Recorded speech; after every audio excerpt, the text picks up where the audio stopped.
Hello and welcome to another Warcraft III audio commentary. Today we're going to be watching one single game because honestly I don't have enough time to cast more. I would love to cast this whole series, however, don't get to. So we're going to be looking at what is the best game out of the series. This is game 2.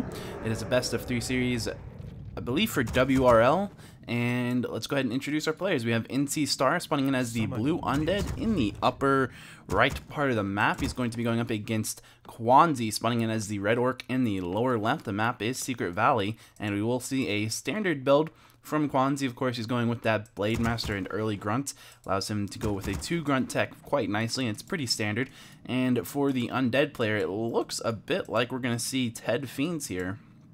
I think this is indeed Ted Fiend's build, and that allows, we'll see probably for a fast tech coming in from the undead player.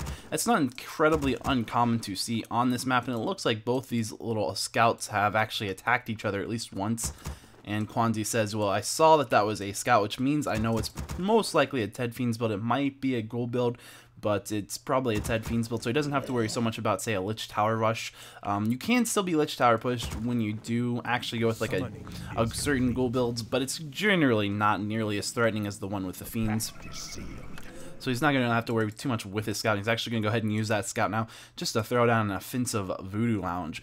Of course, that might not be the greatest idea because there is since it is Ted Fiends, you know, there's going to be a Death Knight right here that can go ahead and pop the sheep wherever it is on the map. Usually there's a sheep around here somewhere. And that's going to allow him to actually go ahead and cancel that shot pretty easily. I don't see the sheep though. It's a bit odd, but whatever. I'm not going to worry too much about that. It looks like we do have the Acolyte going to accidentally die right here. He went ahead and killed that sheep and then he died. Either way, it looks like he's not even going to need skeletons to cancel this shop indeed, and that scout peon is probably going to die one way or another. And as you can see over here for the orc player, the undead player actually has enough resources to attack. The orc player not quite enough. You're going to see that him try to actually throw down a war mill there just to try to stay alive. Maybe he dodged a quill. No, he didn't dodge a quill. I don't know, odd. But either way, he's going to go ahead and die to a quill as he tries to pull those creeps. We will see the orc player over here going ahead and creeping very aggressively on the undead side of the map, just creeping out the undead's natural null camp right there. Here comes the tech in for the undead player. As you can see, just going ahead and getting that Nerubian tower up early just in case the orc player decided to do a little bit of early harass. We'll see him going down and throwing a second ziggurat. And over here we can see that the orc player is now teching as well. He is currently teching on 2 grunts. Pretty much what you expect, a fairly standard build. And now you can see that the undead player getting fairly close to actually scouting where this orc player is. He might even be able to nab a Blade Master kill right here if he is fast enough with that dust. Actually, it looks like it's going to take 2 coils, never mind, because the Blade Master did indeed level up. But he should be able to kill this grunt, though, no problem, and that's going to hurt Xuanzi by quite a lot, losing 200 gold in the early game. Never really your ideal situation, and this is certainly going to go down just one more melee attack and a coil, or he might even chase it down, but since it's about to run into a fountain range, he'll probably just melee it and then coil it, and there it goes, indeed. Now we will see that Blade Master has decided to come up here and heal at this top healing fountain. He will bring 2 of those grunts up there with him, and now deciding to build a shop in his base as well. We can see over here for the undead player, he's currently got a ziggurat going down. It's going to make him go up to, of course, 40 food, and he's not really utilizing that just yet. As you can see, he's actually gone ahead and picked up a 4th ghoul. That kind of indicates he's going for maybe a fast tier 3 tech. Maybe we'll see him going with maybe frost worms, or maybe like a destroyer push or something like that. Maybe something with armor upgrades or something, because normally you don't see this kind of build. Normally you would see some fiends popping out now instead of that extra ghoul, but that extra ghoul means he needs the wood, and you only need the wood if you're going for like heavy air, or if you're going for, you know, a lot of armor upgrades for your fiends or your destros, or if you go with worms and your worms. Or maybe he's just deciding to creep with his ghouls. Who knows? I guess you can do a lot of different things there. And of course, if you have 4 ghouls, that will let you creep with those ghouls a little bit, because then you know you'll have faster income rate for your wood normally than you would otherwise. And you need that if you're going to have those ghouls not mining for a little while and just creeping that out. So over here we can see it looks like that Death Knight has gone ahead and picked up level 2. It does have quite a few skeletons right here. 4 skeletons going to run into the base of this orc player. Going to try to deny some wood, trying to deny some resources. And this isn't a bad idea, especially if you are actually losing wood yourself during this point in time while you're creeping. We'll see. And this is actually a nice little just advantage that he's going to be able to pick up against the Orc player right here. As you can see, using all of your peons in the burrows, you didn't have too much of a choice there because that was 4 skeletons and a Death Knight at level 2.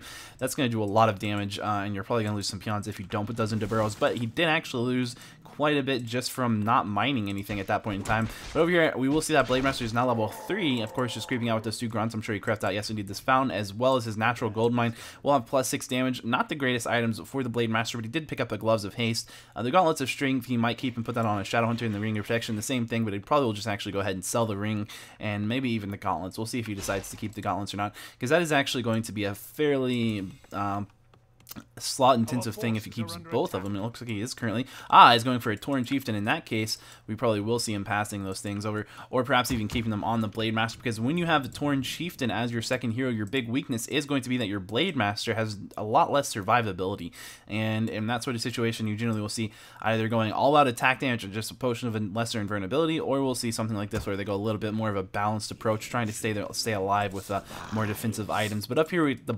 Undead's base, you will see he's going straight for tier 3, and he's actually thrown down a sacrificial, but he does have an additional acolyte that he can turn into a shade. There is a slaughterhouse going down as well, so honestly, he will have the ability to go boneyard if he wants to. And again, with his arming composition right now, I wouldn't be surprised to see that, simply because, as you can see, he doesn't really have much at all. He only has a Fiend on the ground, then that Death Knight and that Lich.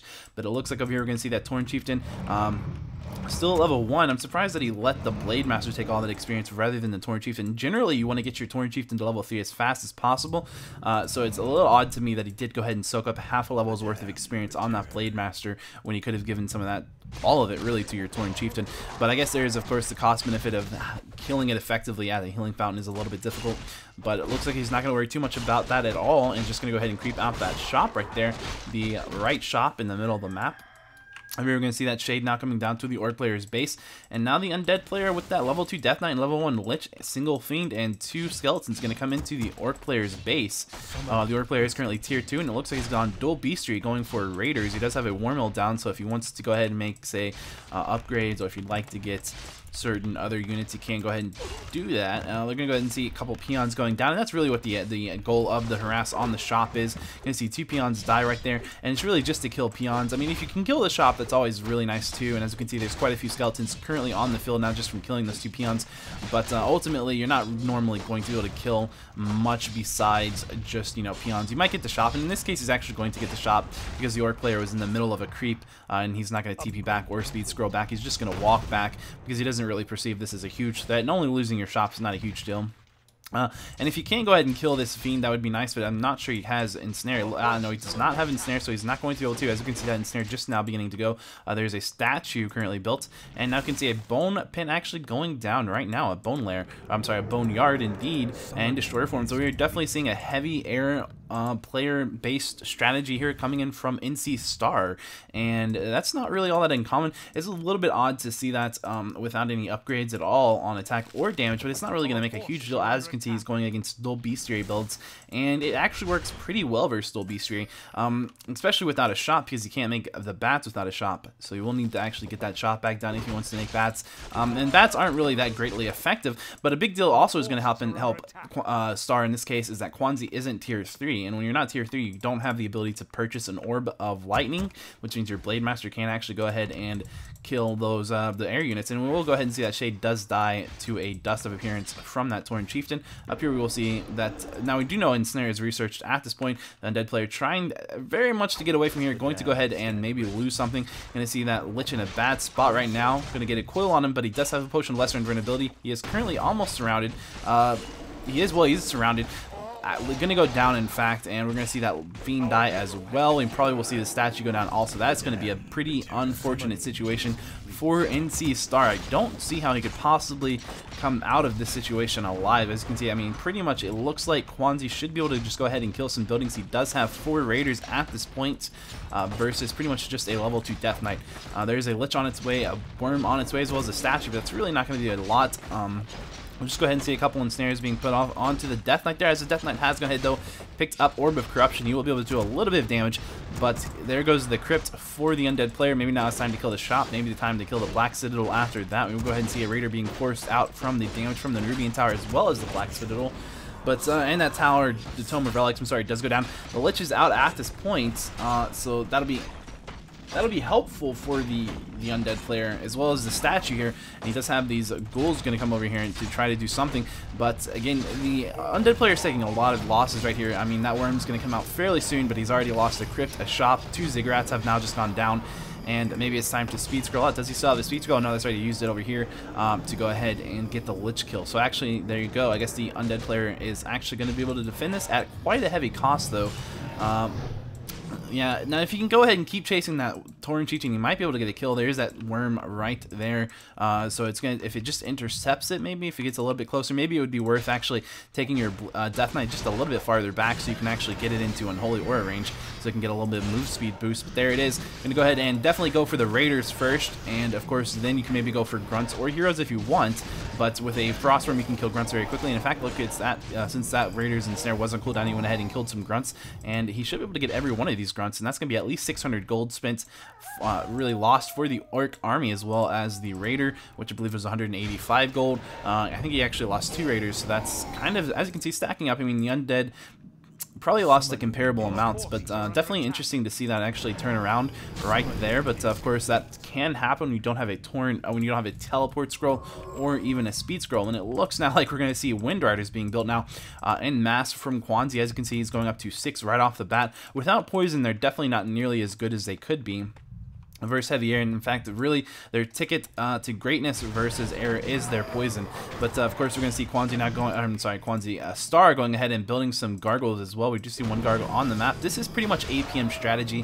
If you don't know what APM strategy is, it's pretty much just this. It's not quite the same as what APM strat is. APM strat generally goes with 5 ghouls, and then they get generally a couple of gargs at tier 2, and then they go with their tier 3 and get their destroyers and their worms, and also you generally see either armor upgrades or attack upgrades when you see APM strategy, but this is kind of like a modified version of that. Of course, we did see the 3 gold. It was kind of a Ted Fiend stack, and that did actually give the undead player a lot of options, and I do like the way that it was played by the undead player. Of course, it did take a lot of balancing, because as we saw, he nearly lost his base right there, and if he had lost his Black Citadel, had the Orc decided to go for that instead of, you know, the Crypt and the 2 Ziggurats, that would have been really painful for the undead player. Of course, the question is, could he have actually killed it? Maybe, maybe not. We would have seen all those Acolytes trying to repair, as well as the ghouls coming out a little bit earlier, and the Death Knight and some Skeletons trying to deal with that. So, I mean, I don't know. The Orc player definitely went with this safe route, because he definitely could get the other buildings, and that was definitely going to be a question, could he actually get the Black Citadel? But either way, he did do a good job. The Xuanzi of course did a good job, but then he did actually kind of get torn apart as he ran away. But we're going to see 4 bats out on the map currently, and bats are going to do pretty well because these undead units have no armor upgrades. Well, I say that as he actually is working on getting that first armor upgrade right now, and that's going to be very important. We can see lots of Gargs on the way, 2 more Gargs on the way, 1 about to finish, 2 already made, and then a 3rd one, or a 4th one actually queued up at the moment. So you can see some more bats. These bats are going to be really effective, though, it looks like. Now, normally bats are cost inefficient, and that basically means that, in general, you don't want to be using bats to kill units. They're just not very effective. But, and that's really what the idea of APM strat, that's how it came about, was because orcs would go with mass bats to try to kill the heavy air units and the gargoyles, and that was essentially going to mean that the undead player would come out on top at the end of the game. Not by a whole lot, but generally by enough that would actually be able to say, you know, at the end of the game, the undead player would have an army and high-level heroes. The orc player would also have high-level heroes, but they wouldn't really have as much of an army. And so that's generally the idea of APM strategy. And of course, that's why you go with the armor upgrades. And as you can see, there is currently 1 armor upgrade researched. The second one is being researched. If you can get to 3 armor upgrades, then going versus mass bats is really, really good for you. And essentially, it works out extremely well in the undead player's favor. But, of course, there will be a short time. Once the bats actually explode, they can kill a bunch of your stuff if they have enough bats, and there's definitely enough bats right here to do just that. And that the undead player will have very low army and just pretty much heroes, and the orc player will have very low army and just pretty much heroes. Maybe a raider, a couple of wind riders, or something like that. But essentially, in that sort of situation, when that situation rolls around, the undead player has to be very quick to capitalize on that moment, because of course the orc player's not going to do that much with just a blade master and a Tauren chieftain versus a death knight and a lich, because of course you can pretty much just frost armor, and it negates a lot of that damage right off the bats. So you know, you're gonna have to do a lot to do some damage to that. Of course, we will see that the Xuanzi is trying to go ahead and get an expansion up. There are gonna be 2 skeletons right here doing a little bit of harass. We have some more skeletons on their way to do some more harass, but those 2 are probably gonna die right here to this Blade Master, and these 2 over here are gonna go down probably just to expire. In fact, it looks like, yes, indeed, they're going to expire. A fair amount of damage was dealt right there to that Great Hall from those skeletons, but ultimately not going to be enough damage to cancel it, and we're going to see 4 more skeletons on their way, but they're going to pretty much run right into the army of the Orc player and all die, so just going to feed about, let's see, 24 experience to each one of these Orc heroes.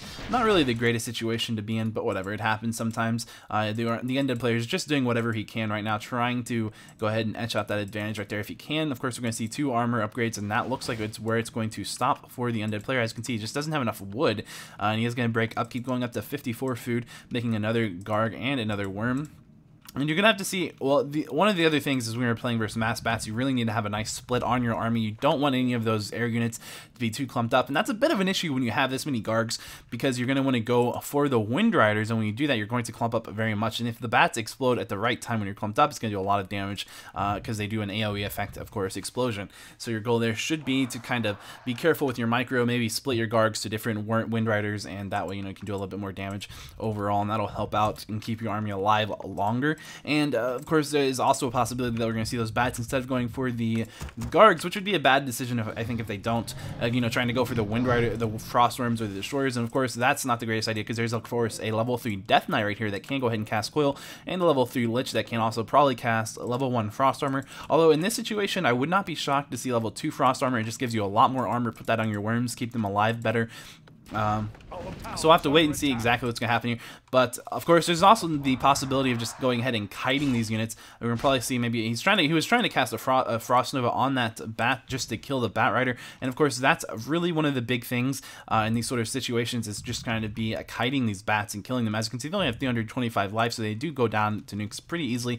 But Xuanzi is in a pretty good spot right now, because he does have an expansion running, and that's going to be an issue the longer the game goes. So the Undead player can't really kite. He can't really do that. He really has to actually go ahead and fight, or at least do some more damage. He has to do something, because otherwise he's going to be overwhelmed. As you can see, he's Undead player sitting at 58 out of 60 food versus 69 out of 80 food for Xuanzi. So Xuanzi's in a great spot, but we can see some nice items for the Undead player. He does have a Scroll of Protection as well as a Scroll of Healing and an Ancient Django of Endurance, and that's going to give him a nice movement speed, which is going to help him kite, because of course he does have the Unholy Aura, which increases movement speed now, as well as Endurance Aura. But it looks like now the Undead player is going to be forced to teleport back to his base, as Xuanzi actually comes in here trying to do some damage, killing maybe something. We'll see if you can see a couple of these bats. 1 bat will explode, 2 bats, 3 bats, 5 bats going to explode and kill both of those Frost Worms. And now we're going to go ahead and see a couple of those Wind Riders that were left behind in that TP dying as well. And I don't think they even got a single Nerubian Tower, so that was pretty good for, that was actually really good for Nc.Star, as you can see. And now he does have no Frost Worms, but he can go ahead and remake one if you'd like to right about now.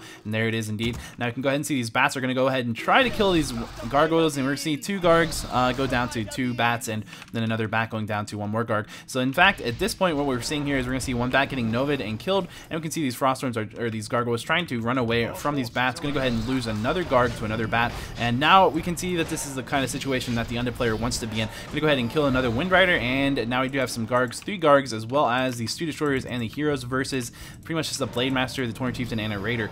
Pretty much the exact situation you want to be in as the Undead player, and there are 2 more bats on the field. Just going to maybe try to keep those, yeah, nope, you're going to go explode both of those Bat Riders into that Destroyer, and it's not going to kill the Destroyer, of course, because the Destroyer does have 2 armor upgrades, so you would need 3 bats to actually kill that.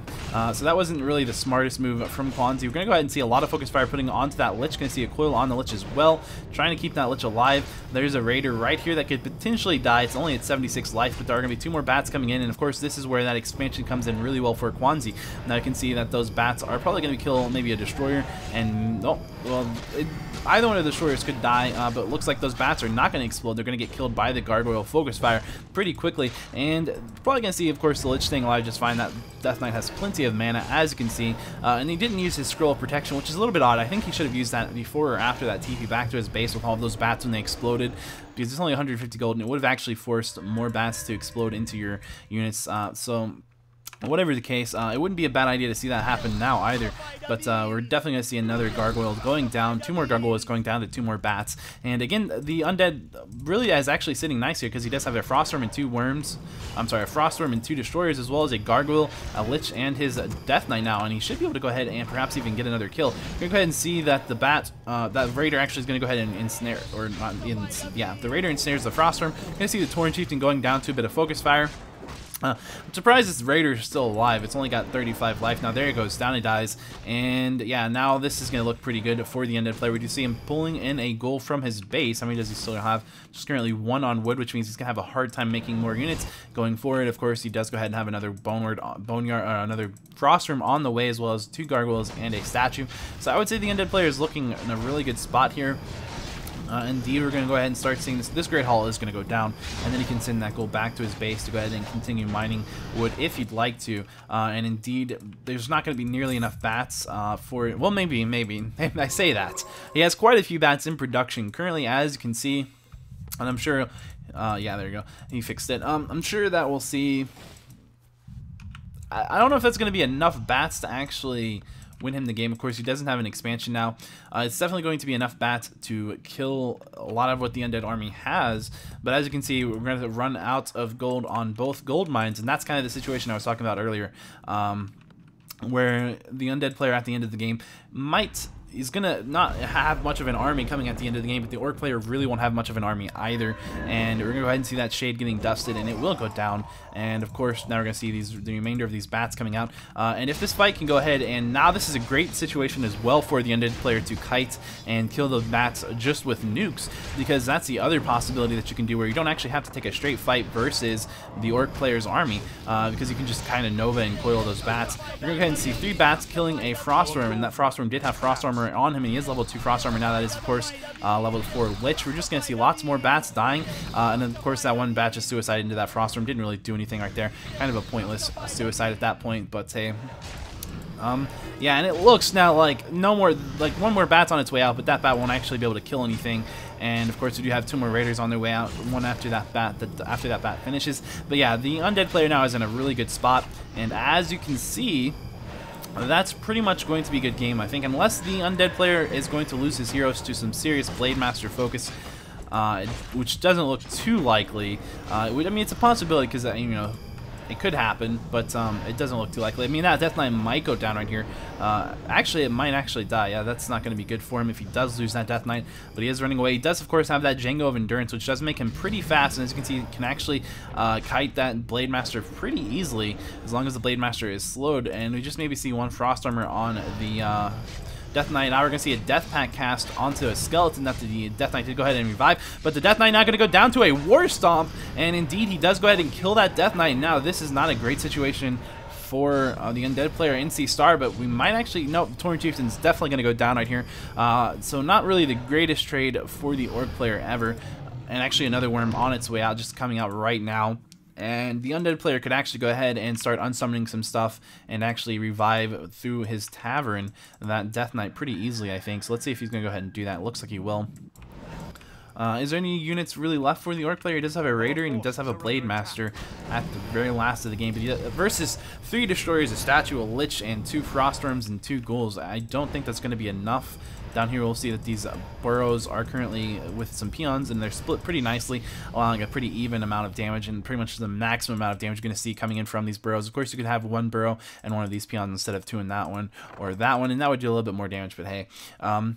Really, that burrow is not in range, so it's not going to be, if you're seeing these getting attacked from air units, you know, this one's kind of useless. But we're going to go ahead and see these peons now going to try to do some long distance mining from this gold mine up here. I'm going to see the Blade Master running in here to the undead player's base. He is level 5 on that Blade Master. If he can get level 6, he might be able to win still with a nice Blade Storm. That's a possibility, but it looks like that undead army is coming in here to deal with this. There isn't currently a shade or a dust for the undead player, so there's nothing he can do to a Windwalk Blade Master, but he is currently making a shade, and there's a shade actually over here going to scout these long distance mining peons. And of course, there's not going to be enough gold for the orc player to actually do too much, but you know, once he gets a couple of those long distance mining ticks in, he can maybe go ahead and make another raider, or maybe even try to revive his Tauren Chieftain. That might take a while though. Does he have anything he can sell? I guess he could sell maybe the I wouldn't really want to sell anything on my Blade Master. If he's level 5, he's going to be doing a lot of crits. He's going to hurt really badly. And you want to go ahead and probably keep him as buff as possible at this point in the game. And there's a shade out at this point. So we might go ahead and see two raiders are going to go try to kill his Frostworm if he can, just by going ahead and, as you can see, ensnaring it and bringing the Blade Master in, but that's not going to be enough damage by himself versus Frostworm and all that. And it looks like he's actually going to go ahead and go down to the undead player. So good game. Congratulations to Nc.Star for winning that. That is game 2 out of the best of 3. I will have in the replay description, or in the video description below, a link to all 3 of the replays if you'd like to watch the other 2 games. But yeah, so there you go, and if I had more time, I would do the other 2 games today, but I don't, so I'm sorry about that. But I will go ahead and see you guys next time.